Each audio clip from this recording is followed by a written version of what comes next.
केंद्रीय बलों की जो तैनाती है, जम्मू कश्मीर में भी ऐसी सुरक्षा नहीं होती है।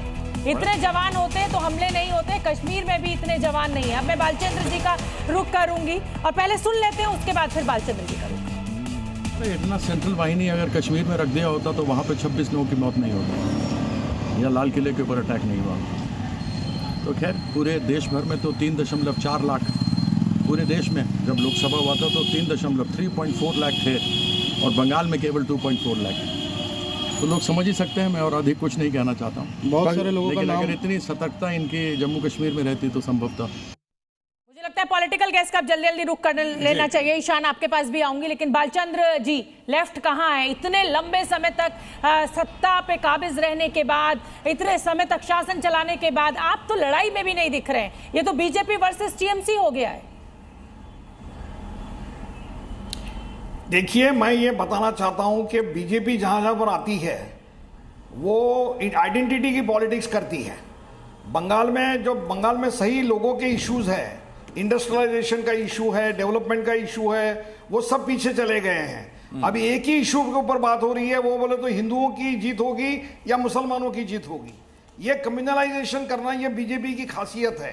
और जब ये कम्युनलाइजेशन होता है तो लेकिन बालचंद्र, एक छोटा सा सवाल मेरा बीच में, सर अपनी बात आप पूरी कीजिएगा। आपने कहा कि इंडस्ट्रियलाइजेशन और डेवलपमेंट लोगों के इशू हैं, उस पर बात होनी चाहिए, लेकिन यही दो मुद्दे थे जिनको लेकर बुद्धदेव भट्टाचार्य ने एड्रेस किया था और उनकी सरकार जो इसी मुद्दों के लिहाज से गई। आइडेंटिटी पॉलिटिक्स क्या है?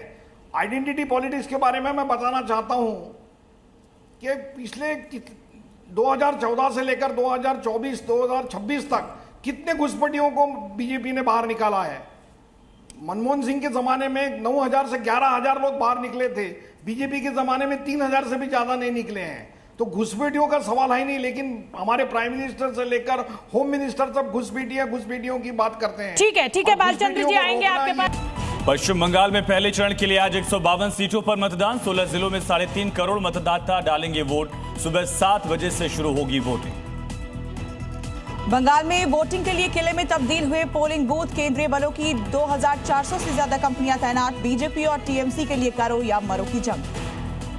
बंगाल में वोटिंग से पहले सीएम ममता बनर्जी को सुप्रीम कोर्ट से झटका। कहा कोर्ट ने ममता की हरकतों से खतरे में लोकतंत्र। ईडी के काम में दखल देने पर लगाई फटकार।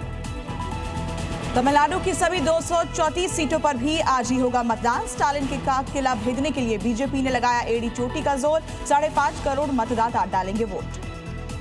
पीएम मोदी पर विवादित टिप्पणी करने पर फंसे कांग्रेस अध्यक्ष खड़गे। चुनाव आयोग ने खड़गे को भेजा नोटिस। 24 घंटे में स्टैंड क्लियर करने को कहा। खड़गे ने पीएम को कहा था टेररिस्ट। अमेरिका ईरान तनाव पर राष्ट्रपति ट्रंप का बयान। बोले शुक्रवार तक आएगी गुड न्यूज। पाकिस्तान में फिर हो सकती है बैठक। ईरान ने नहीं दिया कोई जवाब। यूपी के मिर्जापुर में दर्दनाक हादसा। बेकाबू ट्रक ने कई गाड़ियों को रौंदा। एक ही कार में सवार 11 लोगों की जलकर मौत। ट्रक का ब्रेक फेल होने से हुआ हादसा।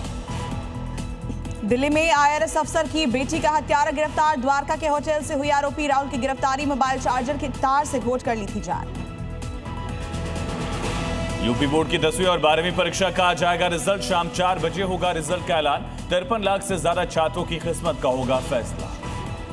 और चित्तौड़गढ़ में सावलिया सेठ के मंदिर में हुई धनवर्षा। अब तक 32 करोड़ 33 लाख रुपए का चढ़ावा आया। मंदिर प्रशासन का दावा अभी भी जारी है चढ़ावे की गिनती।